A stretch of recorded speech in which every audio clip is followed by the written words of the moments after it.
Compensate Setu from Coimbatore. இப்போ டிஆர்ஜியில் 1 year notice பார்த்தீங்கன்னா financial 21-22க்கு நிறைய வந்துட்டுருக்கு. 15 நாள் டைம் கொடுத்து எல்லா ஆஃபீஸரும் போடுறாங்க.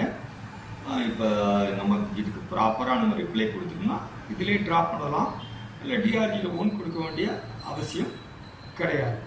இப்போ இதில் என்ன மெயினாக வந்துட்டுருக்குன்னா, சப்போஸ் ஒரு கோல்டு டீலர் இருக்காருன்னு வச்சுக்கலேன், கோல்டே அது வந்து இன்புட் எலிஜிபிள் இல்லைங்கிற மாதிரி நோட்டீஸ் கொடுக்குறாங்க.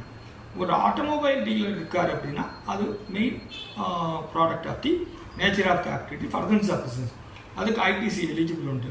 இது நமக்கு என்னென்னா ஐஐடி ஹைதராபாத் அந்த நோட்டீஸ் ஸ்க்ரூட்டனைஸ் பண்ணது என்ன பண்ணிடுதுன்னா, suppose automobile dealer personal nature ITC not eligible அப்படின்னு வந்துடுது. ஸோ இப்போ நமக்கு என்ன அப்படின்னா, நம்ம ஐடிசி ஃபர்தர்ஸ் ஆஃபீஸர் சம்மந்தமாக இருந்தாலும் இந்த சாஃப்ட்வேர் வந்து அந்த நேச்சர் ஆஃப் ஆக்டிவிட்டி கம்பேர் பண்ணாமல் எலிஜிபிள் ஐடிசியை இன்புட் எலிஜிபிள்னு நோட்டீஸ் வந்துடுது. ரெண்டாவது பாயிண்ட் என்ன அப்படின்னா, நம்ம ஐடிசி ரிவர்சல் பண்ணியிருப்போம் 3Bல 9லையும் காமிச்சிருப்போம்.